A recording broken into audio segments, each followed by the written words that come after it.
segredo de uma vida vitoriosa. 2 Coríntios capítulo 2, versículo 12 diz bem assim: ora, quando cheguei em Troade para pregar o evangelho de Cristo, e abrindo-se uma porta no Senhor, não tive descanso no meu espírito, porque não achei ali meu irmão Tito, mas despedindo-me deles, parti para a Macedônia.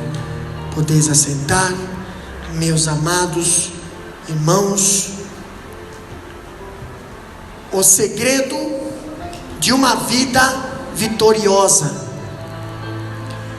Meus amados, o apóstolo Paulo continua a sua defesa aqui na sequência desse estudo que estamos fazendo da segunda carta aos Coríntios. Ele continua a sua defesa, e depois de ser acusado como homem inconstante e sem palavra, agora está sendo acusado de ser um apóstolo sem credencial. É muito difícil quando é acusado de algo que você não é. Aqui nós temos o exemplo do apóstolo Paulo na sequência do nosso estudo. As acusações atingem seu caráter, sua apostolicidade e seu ministério. Agora, considerando os versículos 12 e 13 que nós lemos aqui, como introdução, nós vamos destacar alguns pontos. E o primeiro ponto que nós vamos ver aqui no segredo de uma vida vitoriosa é: Paulo era um pregador comprometido com o evangelho, tá? Paulo era um pregador comprometido com o evangelho. Hoje nós encontramos muitos pregadores, muitos cristãos, muitos crentes, muitos líderes, muitos pastores que são comprometidos, com certeza, mas com o quê? Com o quê? Paulo era fundamentalmente um pregador. Foi com esse propósito que ele chegou em Troade. Capítulo 2, versículo 12 diz: ora, cheguei a Troade para pregar o evangelho, não para fazer outra coisa. Paulo tinha convicção do que ele estava fazendo lá naquela cidade, em Troade, tá? Ele chegou em Troade, versículo 12, para pregar o evangelho de Cristo. E quem prega o evangelho de Cristo, quem é comprometido com o evangelho de Cristo, nunca vai ter porta fechada diante dele, porque Deus se compromete em abrir as portas, e até as portas do inferno é Deus que está no controle.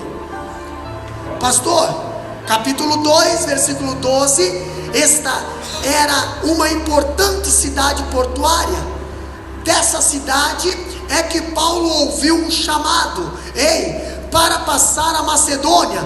Abra sua Bíblia em Atos capítulo 16, versículo 9. Abre a Bíblia lá e leia para nós bem claro, para nós entender o que aconteceu nesta cidade.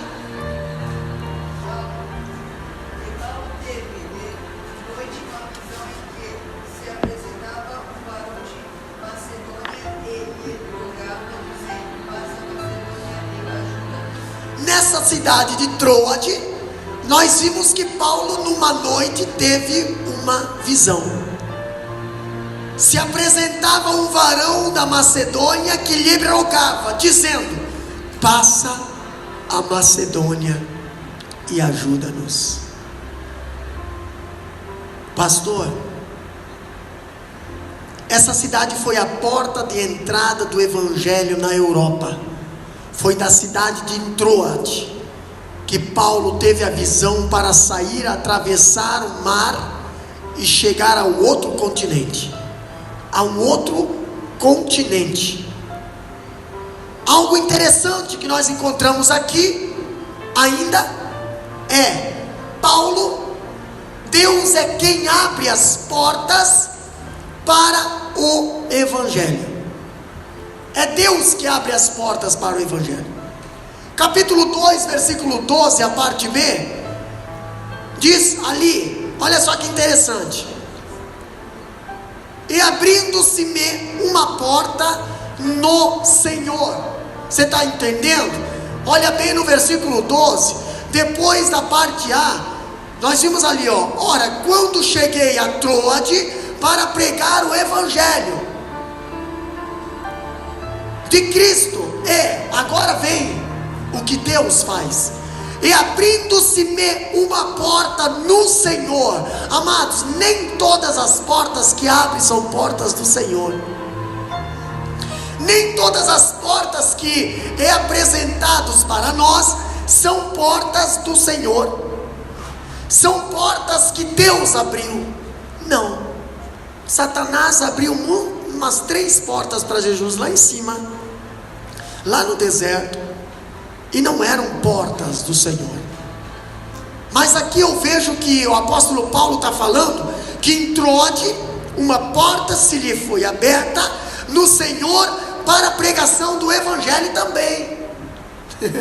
Ele chegou em Troade pregando o Evangelho. Em Troade ele teve uma visão e um anjo apareceu com ele com mais uma porta. Para quê, pastor? Para pregar o Evangelho. Toda porta que tem Deus envolvido, você pode ser beneficiado materialmente, saudável, sim, mas não se esqueça de pregar o Evangelho. Pastor, é Deus quem abre as portas para o Evangelho, não é o homem. É Deus que abre as portas. Se é Deus que abre, ninguém pode fechar. E ai daquele que tentar fechar ou prejudicar uma porta que foi Deus que abriu. É muito sério isso, porque está na palavra do Senhor.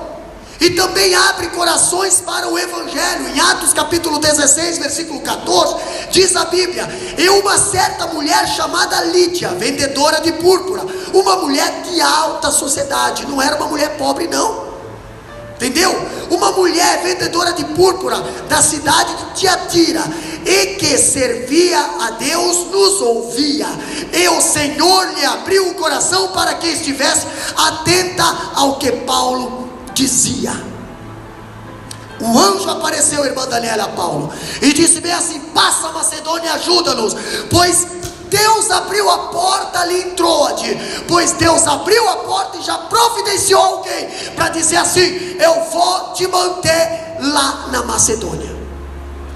E o interessante é que essa mulher era uma comerciante, era uma mulher que vendia, era uma mulher que lidava com comércio.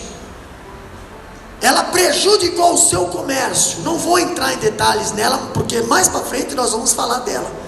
Mas ela prejudicou o seu comércio. Ela entrou em crise financeira, ela entrou em crise comercial. Por quê? Porque ela escolheu manter as portas do Evangelho abertas lá na Macedônia. Ela não escolheu favorecer o mundo. Ela poderia estar podre de rica. Não, ela disse assim: posso perder freguês, mas não perco alma. Posso perder freguês, mas eu vou ganhar almas. E a alma vale mais do que o mundo inteiro. Então eu vou fazer o quê? Deus tocou no meu coração, eu vou ajudar o apóstolo Paulo. Pode vir, apóstolo Paulo, pode vir, porque é de Deus. O anjo apareceu para você, é porque nós estamos precisando aqui. Interessante.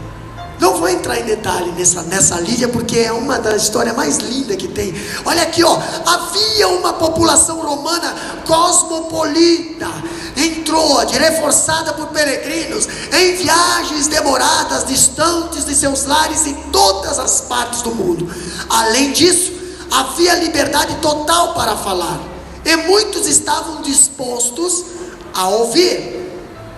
O escritor está com a razão quando diz que o esforço de evangelizar as pessoas só pode ser bem sucedido quando o Senhor o abençoa.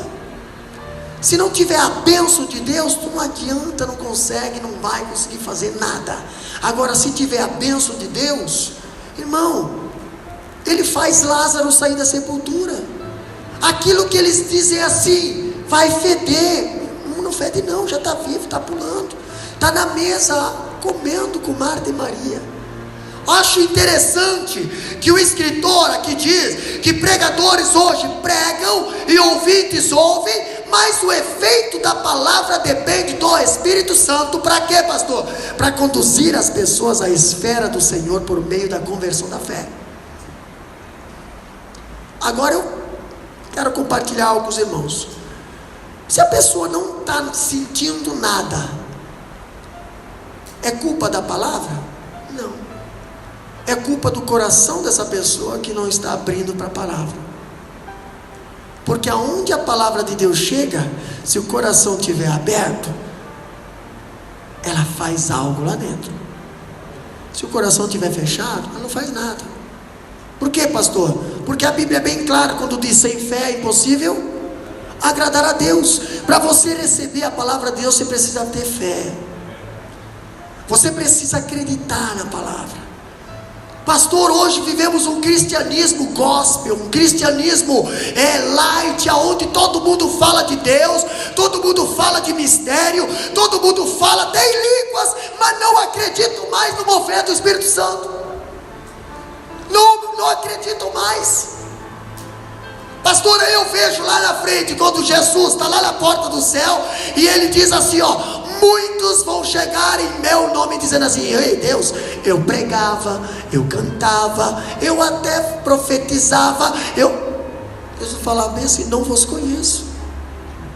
Não vos conheço. Por quê? Fazia tudo sem a bênção do Espírito Santo, sem a unção do Espírito Santo. Paulo já tinha ido a Troade durante a sua viagem missionária, está lá em Atos capítulo 16, versículo 8. Mais tarde passou uma semana em Troade, novamente, Atos 20, versículo 6, e já perto do fim da sua vida, ele deu instrução a Timóteo, jovem que estava crescendo ao lado dele, para trazer a sua capa que estava na casa de Carpo, em Troade. Está lá em 2 Timóteo 4 e 13. Pastor, um homem de Deus, um homem que escreveu 13 epístolas para deixar para a igreja hoje, chegar numa situação de estar quase morrendo, graças a Deus que ele não morreu. Ele mandou trazer a capa antes. A capa representa a tua identificação. Quando nós vimos Jesus andando pela cidade lá de Jerusalém, Nazaré, por lá, ele via cegos, ele via coxos, ele via aleijados, e cada um tinha uma capa. José foi o líder daquela casa, mesmo sendo menor, e Deus e o pai lhe deu uma capa. Pastor, depois ele foi vendido como escravo e recebeu uma outra capa, curtinha, porque era capa de escravo. Chegou na casa de Potifar, ganhou uma capa de mordomo, capa de chefe da casa de Potifar, a capa melhorzinha, mas era de escravo. Foi caluniado como adúltero, foi caluniado como estrupador, foi para a cadeia, ganhou uma outra capa. Hoje no Brasil é uma capa listrada, mas naquela época não sei que capa era. Estados Unidos é uma capa laranja, não sei como é que era lá naquela época, mas ele ganhou uma capa. Aonde ele estava tinha algo identificando. Pastor, identificando a vida espiritual dele? Não, identificando a vida carnal dele, a vida que talvez o homem forçou a ele ter. Agora eu vejo algo interessante. Um dia ele foi lembrado e foi trazido à presença de Faraó, e Faraó lhe deu um anel e lhe deu uma capa. Essa capa ninguém mais tirou. Por quê, pastor? Porque foi o rei que deu, a autoridade máxima dá. Jacó poderia ter dado, os irmãos tiram. Agora quando o rei dá, ninguém tira. Você tem uma capa e Deus te deu, e essa capa ela está lavada, remida pelo sangue de Jesus, e ela é branca como a neve. Não deixa Satanás manchar nem ele espingar tua capa. também não largue ela por qualquer coisa. Muitos têm largado a sua capa, muitos têm largado, têm deixado de lado, têm feito pouco caso por aquilo que Deus deu. Isso não vai ser prestado conta com o pastor. O pastor só foi usado por Deus para abençoar. A capa vai ser prestada conta a você e Deus naquele dia. Por isso que o apóstolo Paulo, lá em 2 Timóteo capítulo 4 versículo 13, ele estava lá no corredor da morte, ele estava lá sentenciado à morte. Ele pensou: eu não posso morrer dessa maneira. Se eu morrer dessa maneira, eu posso perder a salvação. Não por causa da capa tecido, mas por causa da capa ministério, por causa da capa exemplo. Ele diz: traz a minha capa, porque eu vou passar por um momento de friagem aqui nessa prisão, e eu vou precisar estar aquecido. Está vindo o inverno aqui, eu estou sem capa. Irmãos, quantas pessoas hoje no verão conseguem viver beleza, de boa. Verão representa coisa de boa. Agora, quando vem o inverno, quando vem as temporadas frias na nossa vida, quando vem as temporadas de seca na nossa vida, quando vem as folhas secas, quando vem os galhos secos, ei, você precisa ter a tua capa. E cadê a tua capa, pastor? Eu larguei minha capa lá em Troade. De Troade para frente, Paulo não fazia mais milagre. Teve que mandar a capa. Traz a capa. Alguém traz a capa para cá, porque eu não tenho mais condições de buscar ela, estou preso.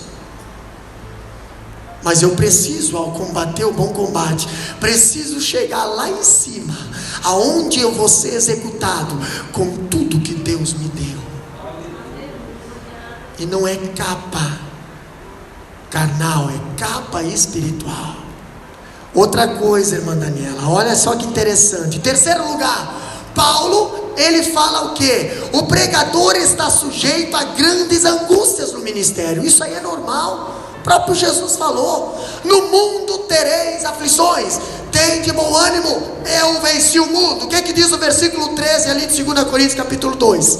Lê para nós ali. Não tive descanso no meu espírito, porque não achei ali meu irmão Tito, mas despedindo-me deles, parti para Macedônia. Olha que interessante, Paulo chega lá em Troade, e ele tinha combinado com Tito, porque Tito levou a primeira carta à igreja de Coríntios. Tito levou aquela carta severa, aquela carta de orientação, aquela carta de chamada atenção. Tito chegou lá na igreja de Coríntios, e Tito era para ter voltado com a resposta para ele. Paulo estava ansioso para encontrar o irmão Tito, o obreiro Tito, o homem de confiança dele, que ia trazer palavra de bênção. Irmãos, cuidado. Por quê, pastor? Porque Moisés tinha 12 homens de confiança, e apenas 2 voltaram falando bem da terra. Os 10 queriam incentivar o povo a apedrejar Moisés. Morreram no deserto, não conseguiram passar pelo deserto, ficaram ali. Ei, Moisés ainda teve a oportunidade de ver a terra prometida, pois aqueles 10 nem isso não tiveram. Agora Paulo ele sabia que Tito ia trazer uma resposta de lá, e ele confiava na palavra de Tito. Ele sabia que o que Tito falasse era o que estava acontecendo. Tito tinha confiança em Paulo. Agora Paulo chega lá em Troade e não encontra Tito. O coração dele apertou. Por quê? Cadê Tito? Cadê Tito? Quantas vezes chegamos na igreja, muitas das vezes olhamos para o banco: cadê o irmão? Cadê a irmã? Cadê a jovem? Cadê a criança? Cadê aquela família? Cadê aquele obreiro? Cadê, pastor?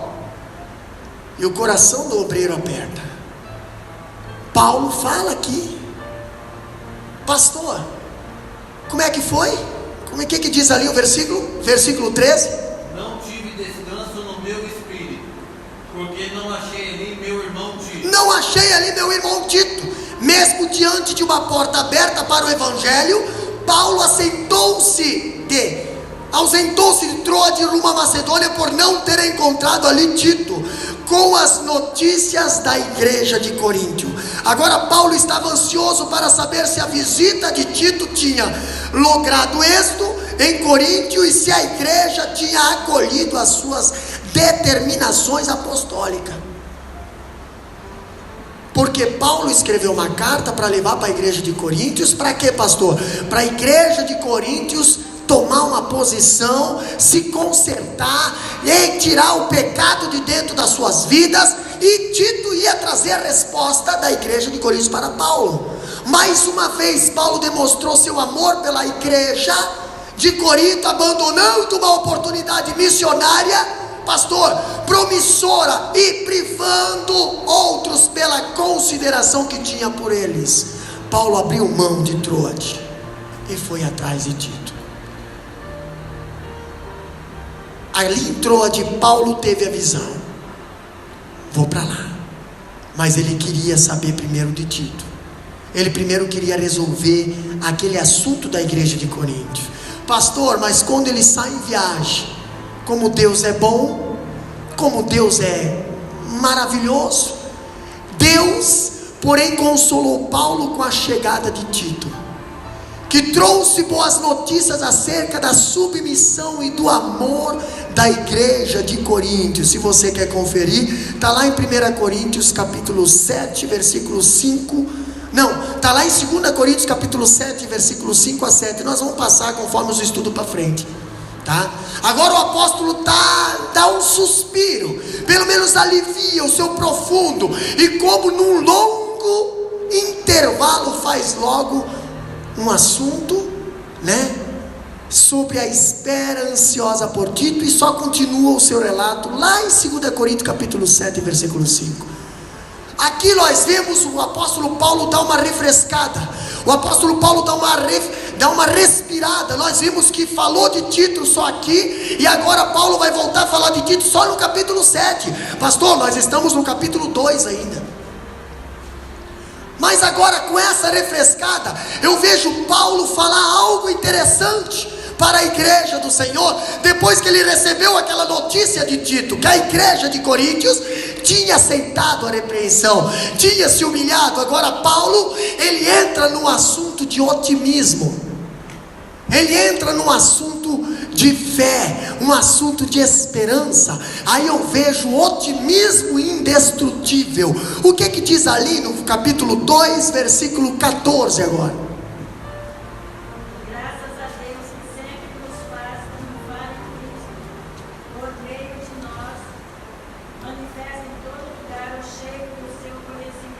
Com aquela notícia de Tito, Paulo no versículo depois, você pode ver, 13 por 14, ele dá graças a Deus.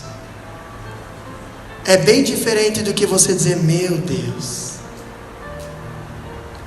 Ultimamente a gente está dizendo só meu Deus, que está difícil pelos graças a Deus aí, né? Aí eu pergunto: cadê os Tito? Cadê os Tito? Onde é que está os Tito? Que vem com palavras. Onde é que está os Tito? Pastor, ultimamente, graças, porém a Deus, só pela misericórdia mesmo.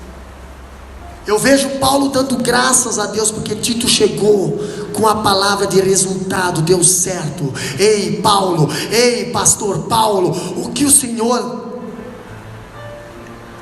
ensinou, a igreja está aceitando, está mudando, estão se convertendo, estão se consertando lá a igreja de Coríntios. Tito veio com uma mensagem otimista. Ei Paulo, continua que Deus está trabalhando, continua que Deus está purificando, continua. Ei Paulo, continua. Tito estava do lado de Paulo. Tito não chegou dizendo assim: ó Paulo, ó, o negócio está ficando sério lá. Por quê? Porque 5, 6, 7 se desviaram da igreja. Não, isso não é desvio. Já estavam desviados, já estavam dentro da igreja desviados. Pastor, Paulo diz graças a Deus, porém a Deus. Paulo se volta de uma narrativa deprimente para um alegre hino de louvor. Ele estava muito angustiado em Troade, seu coração estava perturbado, mesmo diante de uma porta aberta para a pregação do evangelho em Troade. Ele partiu para a Macedônia com o propósito de encontrar Tito. Ele precisava ver Tito, ele precisava ver o que estava acontecendo na igreja, ele precisava saber o porquê, ele precisava. E quando Tito chegou e falou: ó, tá assim, assim, assim, Deus está abençoando. Deus está abençoando. Ele estava ansioso para receber notícias da igreja de Coríntios. Contudo, no meio desse trovelinho, sacudido por fontes rajadas de vento, sacudido por sentimentos avassaladores, brota da alma do veterano apóstolo um hino de louvor. Agora eu vejo que o escritor, quando diz que uma marca inconfundível do cristianismo radical é uma vida cheia de gratidão, mesmo em meio à provação e dificuldade. Irmão, quantas vezes em meio à dificuldade e provação não se vê gratidão, se vê murmuração, se vê ataques, se vê fraqueza, se vê rebelião, se vê motim, se vê murmuração, não se vê gratidão. Vemos isso claramente no livro de Atos, em que há uma nota de triunfo que vai do início ao fim. Apesar dos perigos, dificuldades, perseguições, mesmo pressões e riscos que os cristãos primitivos enfrentavam, essa mesma nota de ações de graça se reflete nas cartas paulinas, todas elas. E o próprio apóstolo Paulo diz: eu passei por suras, passei por prisões, passei por naufrágios, passei por que mais? Me ajuda aí, passei por açoites, passei por apedrejamento, mas a Bíblia diz: ei, a minha graça te basta, o meu poder se aperfeiçoa na tua fraqueza. É quando eu te vejo fraco, é que tu está forte. Isso foi a palavra de Deus para a vida daquele apóstolo.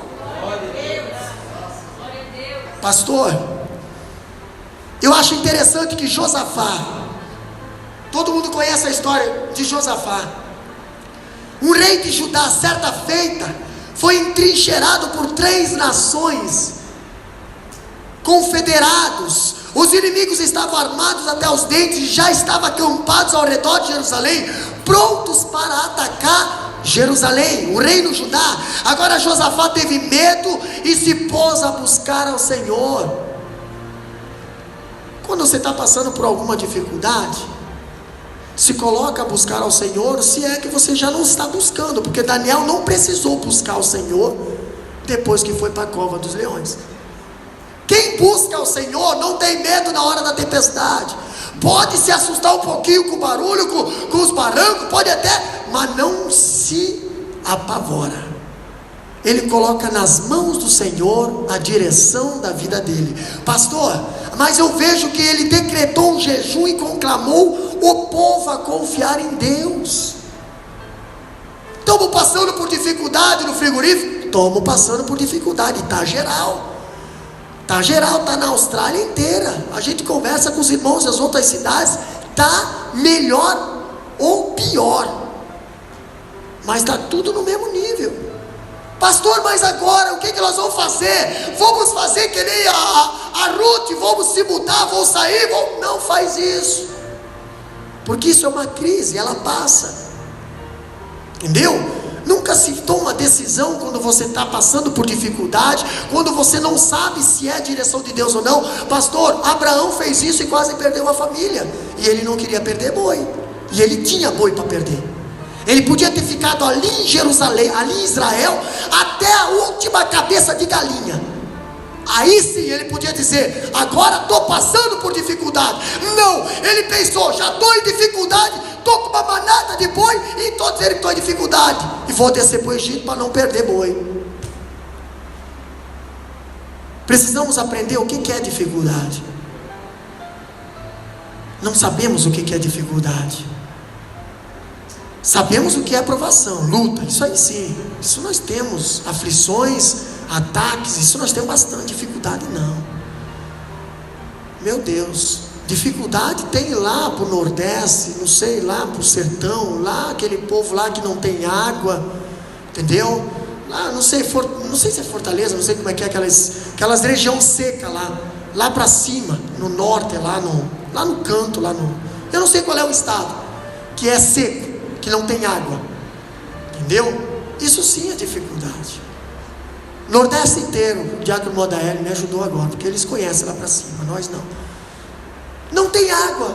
Pastor, mas só tem dificuldade não, se você for para o sul, a minha cidade está rodeado de barragens, barragem, pastor, o que eles sofrem sem água, nós sofremos com água. É dar uma chuvinha, perdemos tudo, por causa de enchente. E aí, pastor? Dificuldade tem em todo lugar.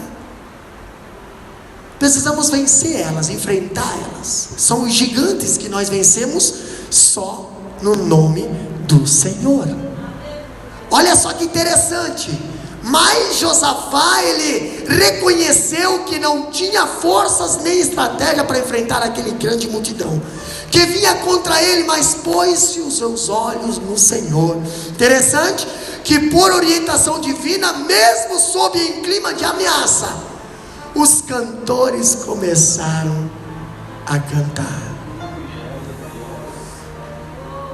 Você consegue cantar quando alguém está te ameaçando? Consegue, Amanda? Tem um louvor que fala, né? Quando tudo está bem, é fácil adorar. Esses louvores me vêm sempre na cabeça. Se eu conseguisse cantar, eu cantava.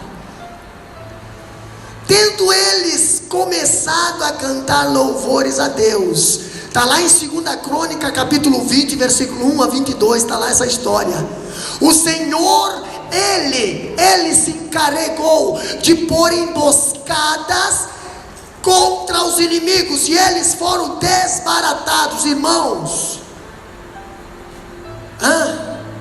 será que não está na hora de nós começarmos a cantar, para Deus começar a botar emboscada aí contra esses inimigos, contra os inimigos da igreja, contra os inimigos da família, contra os inimigos do teu ministério, da tua vida espiritual, contra os inimigos dos teus filhos, do teu casamento?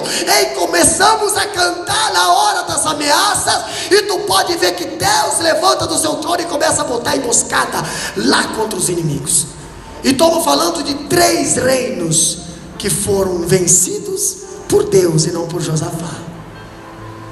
Outra coisa que nós vemos também foi o patriarca Jó, né? Lá no capítulo 1, versículo 21, depois de perder toda a sua imensa fortuna, perdeu também num único acidente seus 10 filhos. Um terremoto matou seus filhos, uma avalanche inundou a sua alma de profunda dor.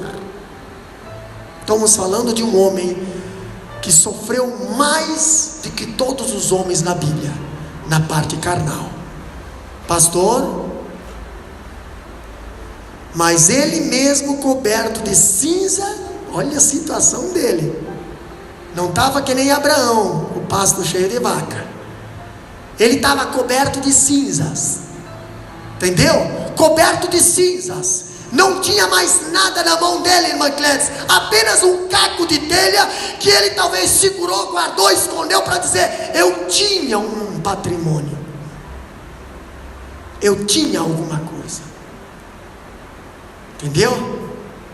Nós hoje temos uma telha inteira, senão um fardo de telha, temos quadros. Por isso que eu gosto de bater foto, gosto ou não gosto, eu gosto de bater foto. Por quê, pastor? Porque às vezes a gente fala, ninguém acredita, eu digo aqui, olha aqui, ó, o que Deus fez, o que Deus faz, o que está fazendo, olha o que Deus fez, o que Deus faz, o que está fazendo. Não é caco de telha, isso é um quadro, isso é uma propaganda do Evangelho de Cristo. Mas Jó, ele tinha um caco de telha, e ele estava em cima de cinzas. Quem sabe eram as cinzas do que ele tinha. Eu acho interessante, trazendo para os nossos dias, Diácono Modélio, eu vejo Jó sentado talvez em cima do que ele tinha, e agora era cinza, mas ele disse, quem sabe, na minha cabeça, eu só saio daqui a hora que tudo estiver de pé de novo, porque eu sei que o meu Redentor vive. Deus está aqui, a prova que eu tinha, eu quero de novo. Eu não vou te trocar por nada. Estou na cinza, mas eu não vou te trocar. Estou na cinza, mas eu não vou te abandonar. Estou na cinza, mas eu não vou dar ouvido para esses 3 amigos que não sabem interpretar o que é mover de Deus. Eles sabem interpretar o que é mover da carne. O que é mover da carne é interpretado pela carne, mas a carne não entende as coisas do Espírito. Não saio daqui, Deus, porque eu sei que o meu Redentor vive. Nu eu saí e nu eu vou voltar, mas ainda tem um caco de telha para tu tirar de mim. Manda Satanás vir tirar esse caco de telha, vai. Deus não permite. Deus permitiu tirar tudo, menos o caquinho de telha. Deus não vai permitir. Sempre vai ficar um testemunho na tua vida para você dar na cara de Satanás. Olha aqui, ó. Olha aqui, ó. Tu pode tocar no corpo, tu pode tocar no patrimônio, tu pode tocar em tudo, mas na minha alma, no meu Deus, na minha fé, tu não consegue tocar. Tu pode fazer o Israel inteiro se dobrar, mas eu não me dobro. Manda gassurianda. É difícil você ter uma decisão dessa. Por isso que é só para valente, não é para qualquer um, pastor. Outra coisa, Paulo e Silas, estamos falando de otimismo indestrutível. Nós vimos que Josafá se apegou em Deus, venceu a batalha. Nós vimos que Jó se apegou em Deus, foi restituído tudo. E agora, pastor, Paulo e Silas, nós vimos lá em Atos capítulo 16, 9 a 34. Paulo e Silas estavam presos em Filipe. Agora, tinham sido açoitados em praça pública, jogados no cárcere interior com os pés acorrentados e as mãos atadas. O que eu acho interessante, o futuro parecia incerto e não havia ninguém que pudesse interceder por eles. Tem horas, presbítero Modair, que parece que ninguém pode interceder por nós. Tem hora que é nós que temos que ir lá vencer o Golias. Tem hora que é nós que temos que ir lá. Não tem ninguém. Pastor, mas eu sei, mas é eu. Quem está na prisão sou eu. Quem está no meio da guerra sou eu. Quem está no caco de telha sou eu. É eu que estou no caco de telha. É eu que estou lá na prisão. Pastor, o que eu faço? Faz que nem Paulo e Silas. Muitos ladrões lá dentro daquela prisão. Quem sabe pensar, pronto, agora acabou a nossa vida, né? Porque aqui acabou com a nossa integridade, acabou com a nossa moral, porque mesmo talvez sendo inocente, mas não sei se é, Paulo e Silas eram inocentes, mas os outros eu não posso julgar. Mas o que eles fizeram lá? Começaram a cantar. Qual foi o louvor que eles cantaram? Alguém pode arriscar? Qual foi o louvor? Será que foi o 291? Sim, eu amo a mensagem da cruz, até morrer eu amor proclamar, levarei eu também minha cruz, até por uma coroa trocar. Eu creio que naquela hora eu gosto disso. Parece que eu estou lá. Eu creio que naquela hora todos os ladrões das celas do lado, porque diz a Bíblia que o Paulo e Silas estavam na última cela, a cela lá do canto. Eu penso que talvez seria o xadrez, talvez seria o isolamento para os perigosos lá atrás. Mas eles cantavam e os outros ladrões, quem sabe, vinham lá no cantinho observar. E aí Paulo e Silas cantando. Ei, você sabe a outra estrofe? Silas, sei, qual que é? Eu aqui com Jesus A vergonha da cruz quero sempre levar e sofrer. Mas olha só, Cristo vem nos buscar, oh glória, e com Ele morar numa pátria pra onde Ele vem. Glória a Deus. Glória a Deus. Agora me diz onde é que está o otimismo em dois pregadores que estavam pregando o evangelho e estavam presos. Ei, não importa a situação que você está, louve ao Senhor. Aleluia. Porque você louvando, as prisões vão se abrir, as cadeias vão cair e muitos vão ser salvos pelo louvor que está saindo da tua boca. Esteja louvor de ações e graça da tua boca, para que você não perca alma na tua vida, para que você não perca pessoas na tua vida. Hoje estamos perdendo pessoas por causa do nosso mau testemunho, porque na nossa boca não sai louvor, na nossa boca saiu muito outras coisas, menos louvor na hora da prisão. E aí, pastor, o que nós vamos dizer do apóstolo Paulo? Aquelas orações e louvores encheram aquela prisão, e Deus mandou um terremoto e sacudiu a cadeia, abriu as suas portas, quebrou as algemas dos prisioneiros. O carcereiro converteu-se a Cristo, e aquela situação de aparente fracasso transformou-se numa congregação dentro da cela. Mas para muitos aquilo lá tinha acabado. Acabou-se. Quem sabe muitos olham assim e acabou. Agora se estourou. Não, irmão. Cuidado. Porque se esse povo inventar de começar a louvar dentro da prisão, vai ter muita cadeado estourando. Vai ter o inferno correndo. Cuidado. Não brinca com as coisas de Deus. O apóstolo Paulo nos ensina mais alguma coisa. O sucesso constante, versículo 14 ainda, parte B. Pode ler para nós o versículo todo. E graças a Deus, que sempre nos faz triunfar em Cristo, por meio de nós, manifesta em todo lugar o cheiro do seu conhecimento. Olha só que interessante, o sucesso constante. Pastor, uma pessoa que está na prisão tem sucesso? Depende do ponto de vista de quem está olhando.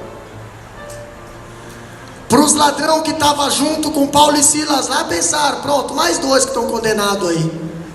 Mais dois estão condenados aí. Quem sabe, como sempre acontece nos presídios, o novato chega lá, aí os mais, como é que ainda, os mais veteranos que estão lá, ei, o que você fez? Sou inocente, não fiz nada. Eu também sou inocente, não fiz nada. Mas Paulo e Silas eram inocentes. Quem sabe foram até usado com sarcasmo, né? Também somos inocentes. Só que a verdade é que prevalece, talvez, né? Quem sabe Paulo e Silas falou assim, mas a verdade é que predomina. Os inocentes sempre sairão vencendo, sempre terão um sucesso constante. E nós vimos lá na frente Paulo e Silas tendo sucesso dentro de um lugar aonde não era para inocente.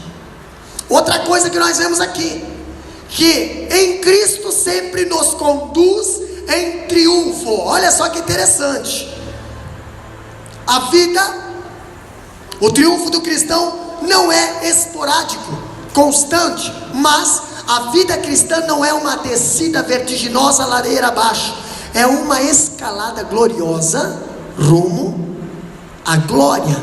Paulo usa duas imagens para retratar o curso triunfal do evangelho. A metáfora da procissão triunfal de um general romano. Ele deu uma oferta queimada num altar de sacrifício, enviando a um aroma agradável a Deus. Olha só que interessante. Quando um general ele saía para uma guerra, quando ele conquistava terras, quando ele conquistava povos, quando ele conquistava, trazia prisioneiros, olha o que acontecia aqui, ó. Ao consenso, Paulo aqui tinha em mente um cortejo triunfal típico romano, quando ele diz, nos faz triunfar, nos conduz em triunfo. Versículo 14: sempre que um general romano regressava à capital, após uma campanha vitoriosa, ele recebia uma celebração por parte do Senado, tá? Todo o Senado, todo o batalhão, todos os exércitos que estavam lá, faziam aquela recepção. Armava-se uma grande procissão pelas ruas de Roma, e se exibiam os cativos aprisionados na batalha. Aí eu entendo porque que Saul não queria que fosse pego pelo inimigo. Por quê? Porque ele seria usado como troféu. Vinha o cortejo na frente, lá na frente vinham os soldados e todos os prisioneiros, pastor, e depois vinha os outros soldados, depois vinha o general. Olha só que interessante, a carruagem que ia o general, vencida ou vencedor, era precedida por pessoas que carregavam guirlandas de flores e vasilhas com incenso perfumado. Ia na frente pessoas com incensos perfumados, tá? O general vinha lá atrás. Vocês vão entender essa metáfora, o que Paulo estava querendo dizer aqui, tá? Olha só que interessante. Estes eram os prisioneiros que iriam retornar à sua terra, agora conquistada por Roma. Tinha prisioneiros que foi preso e eles disseram: nós nos rendemos, nós vamos trabalhar para vocês, não nos mate. E tinha aqueles que não se rendiam, então ia morrer. Naquele cortejo do general, na entrada da cidade, tinha lá quem carregava aos incensos, eram aqueles que iriam voltar para a terra conquistada, iriam trabalhar para aquele rei que conquistou. Pastor, e o que acontece com os outros? Olha só que interessante, os prisioneiros, a fim de governar, olha aqui, ó, após a carruagem vinha outros prisioneiros arrastando pesadas correntes nos pés e nas mãos. Esses deveriam ser executados, pois os romanos criam que não poderia confiar neles. Quando o cortejo passava entre as multidões que soltavam brados de triunfo, aquele incenso, flores perfumadas, eram para o primeiro grupo, aroma de vida para a vida, e para o segundo grupo, mesmo cheiro era cheiro de morte. Lembrando que o primeiro grupo estava na frente, o segundo grupo estava atrás. O primeiro grupo tinha cheiro de flores, incenso, cheiro suave, mas quando esse cheiro chegava lá atrás, no segundo grupo, era um cheiro de morte. Por quê? Eles sabiam que iriam morrer. Olha que interessante, o escritor acrescenta alguns dados importantes nesse cortejo, dizendo que esse general marchava pela cidade em uma longa procissão, precedida pelos seus magistrados. Eles eram seguidos pelos trombeteiros, depois espólios tornando ao inimigo, seguido pelo bezerro branco destinado ao sacrifício, depois os cativos liberados pelo rei do país conquistado e os oficiais do exército vitorioso, músicos cantando e dançando, e por fim o próprio general, em cuja honra estava se fazendo a procissão. O escritor diz que Paulo representa a si mesmo nesse texto como um dos soldados do general vitorioso, participando da glória do seu triunfo. Paulo estava ali participando da glória do triunfo, cheiro de vida, enquanto aqueles que não se renderam, participando do cheiro da morte. O que nós estamos vendo aqui? Sucesso constante. Lê lá esse versículo de novo para nós, só para nós entender agora.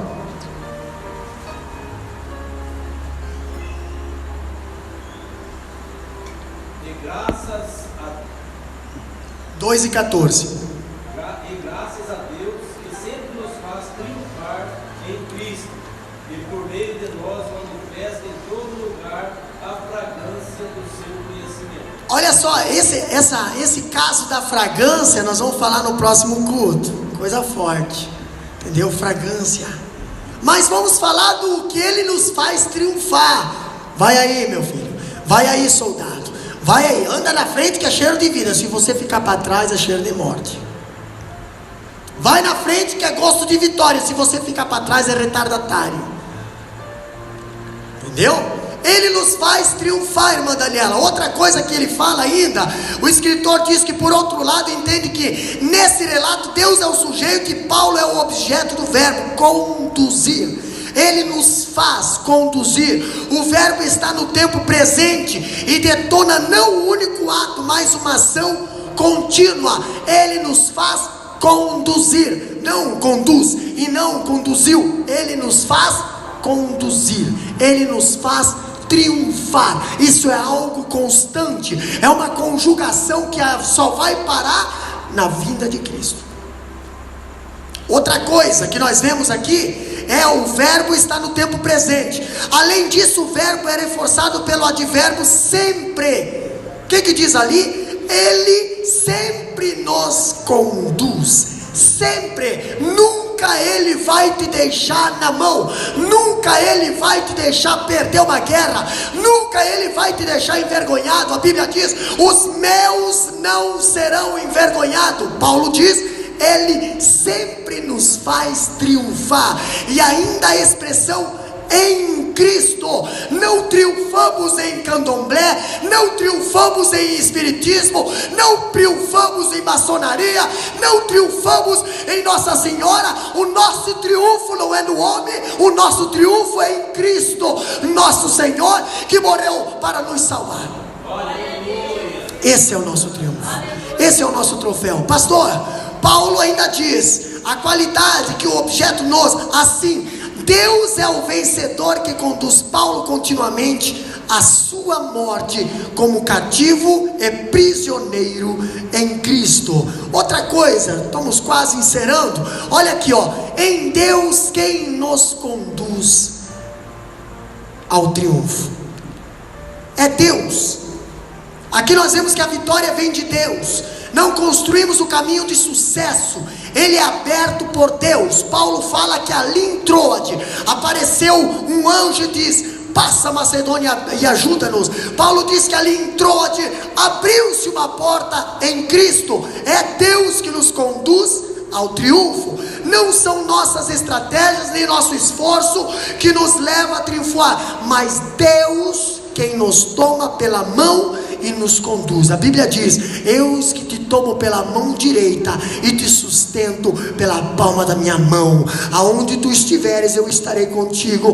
Pelo vale da sombra da morte tu vai temer, porque eu estou contigo.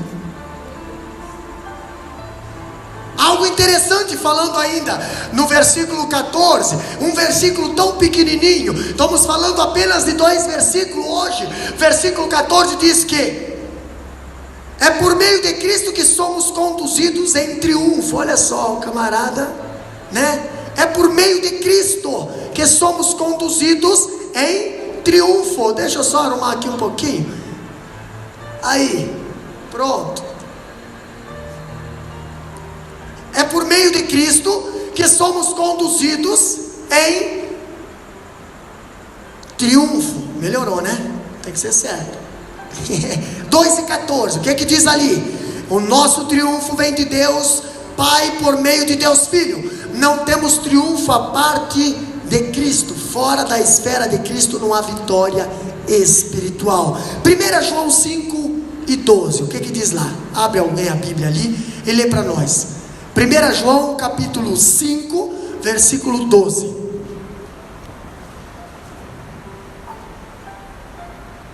Quem tem o Filho tem a vida. Quem não tem o Filho de Deus não tem a vida. Interessante, né? Quem tem o Filho tem a vida. Quem não tem o Filho não tem a vida. Outra passagem, uma história diz que um certo homem muito rico tinha um filho e ele tinha muitos quadros. Ele não tinha filho, desculpa.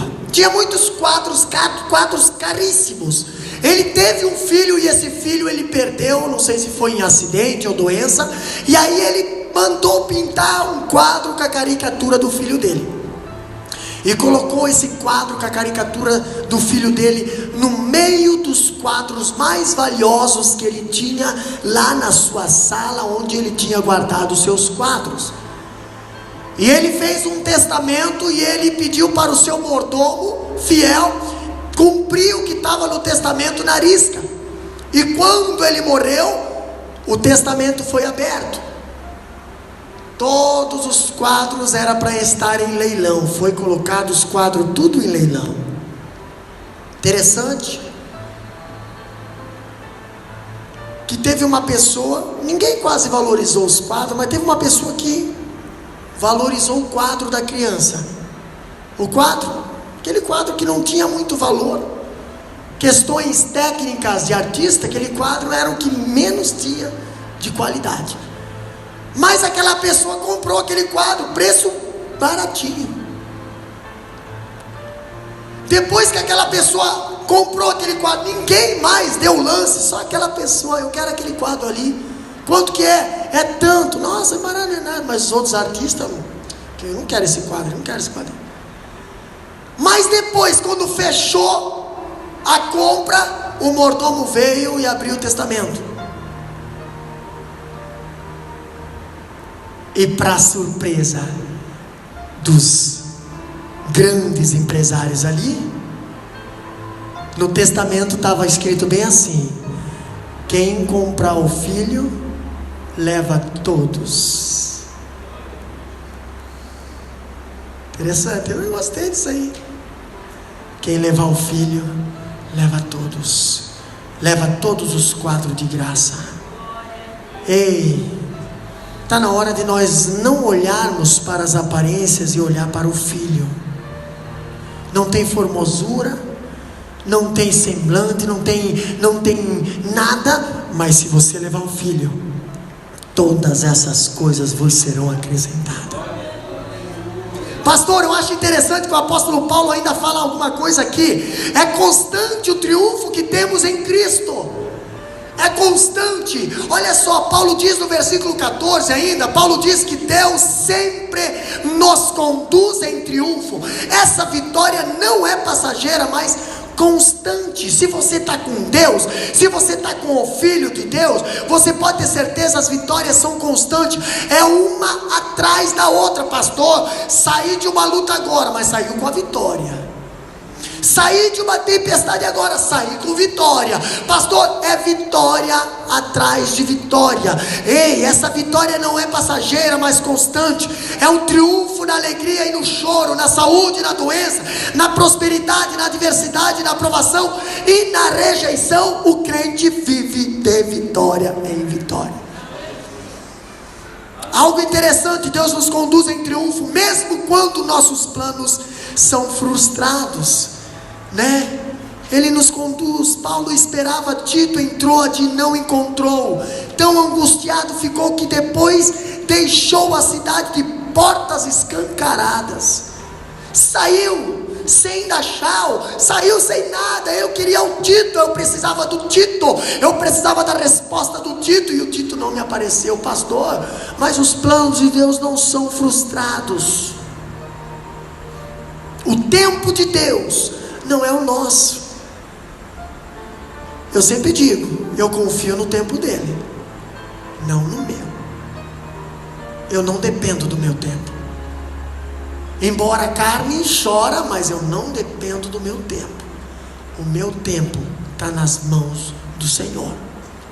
Para que nós vivamos em constante triunfo, precisamos depender dele. Outra coisa que interessante diz aqui: nem sempre o que planejamos prospera, irmã Clédice. Paulo queria ir à Ásia e o Espírito de Deus o impediu, conduzindo-o à Macedônia. Está lá no Atos capítulo 16, 6 a 10. Outra coisa, Paulo queria ir a Roma para compartilhar com eles alguns dos dons espirituais e confirmá-los. Romanos 1 e 11. Não deu, mas chegou à capital preso, algemado. Mas a intenção dele era ir lá pregar, mas chegou preso. pastor, o que aconteceu com Paulo ainda? Sua prisão, entretanto, motivou os crentes de Roma a pregarem com mais fervor, abrindo-lhes as portas e a oportunidade para evangelizar a guarda pretoriana. O que é guarda pretoriana? Filipenses 4:22. Toda guarda nacional, toda tropa de elite, toda guarda presidencial, toda guarda do palácio, toda guarda lá do Senado. Paulo, ele conseguiu evangelizar todos eles. E no próximo culto de ensino, lá em Biluíla, nós vamos falar sobre um centurião convertido, romano. Pastor, o que eu acho interessante, Deus nos conduz ao triunfo mesmo quando as pessoas intentam o mal contra nós. Jogaram Paulo e Silas na prisão, Deus tirou de lá. Botaram Daniel na cova, Deus tirou de lá. Botaram José na cova, Deus tirou de lá. Botaram Sadraque, Mesaque e Abednego dentro da fornalha, Deus tirou de lá. Os falsos apóstolos queriam macular a honra do apóstolo Paulo, mas esses obreiros, impostores e fraudulentos foram desmascarados e o apóstolo saiu vitorioso, sobranceiro. Sabe o que é sobranceiro? Aqui ó, saiu por cima. Tive que procurar um dicionário para tentar descobrir essa palavra, sobrancelha. Aí que eu fui descobrir que a sobrancelha sempre está por cima. Entendeu? O olho está vendo, mas a sobrancelha está por cima. Paulo saiu sobranceiro, saiu vitorioso sobranceiro. Os irmãos de José do Egito, olha que interessante, isso aqui é lindo. Meu Deus, os irmãos de José tentaram mal contra ele, odiando-o, desprezando-o, vendendo-o como mercadoria barata para o Egito, mas Deus o arrancou das profundezas da prisão e pôs no palácio como governador do Egito, provedor do mundo. Agora eu acho interessante que José disse para os seus irmãos, mais de 20 anos depois, Gênesis 50, versículo 20, lê lá para nós.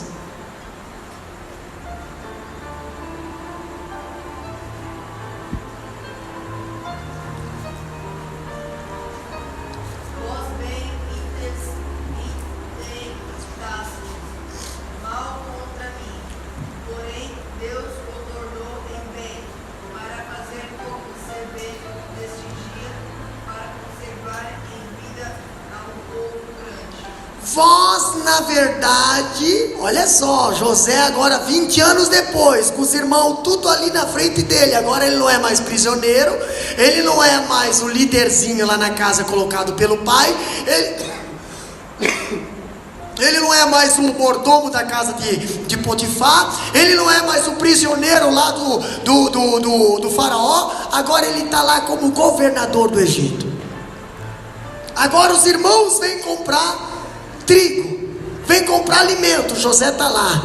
José descobre que é os irmãos não descobrem quem é José. Agora José fala assim: ei, meus irmãos, eu sou seus irmãos, eu sou teu irmão.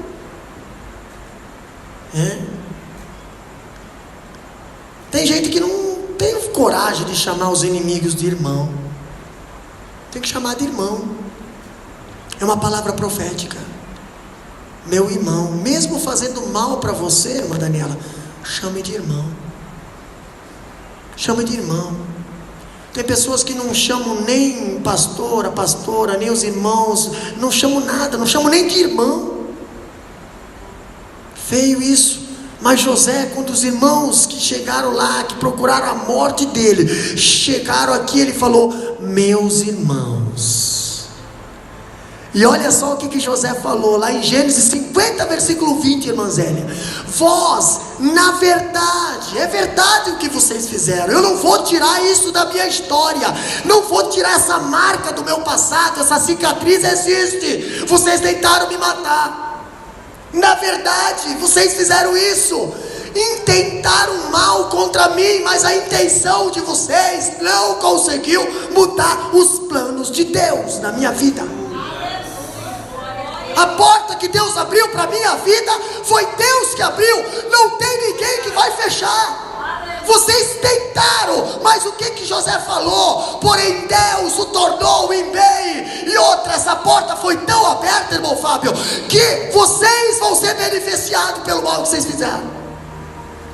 Hoje vai ter pão na mesa de vocês, porque vocês fizeram mal para mim. Mas a Bíblia ensina nós a pagar o mal com bem. Se coloca de pé.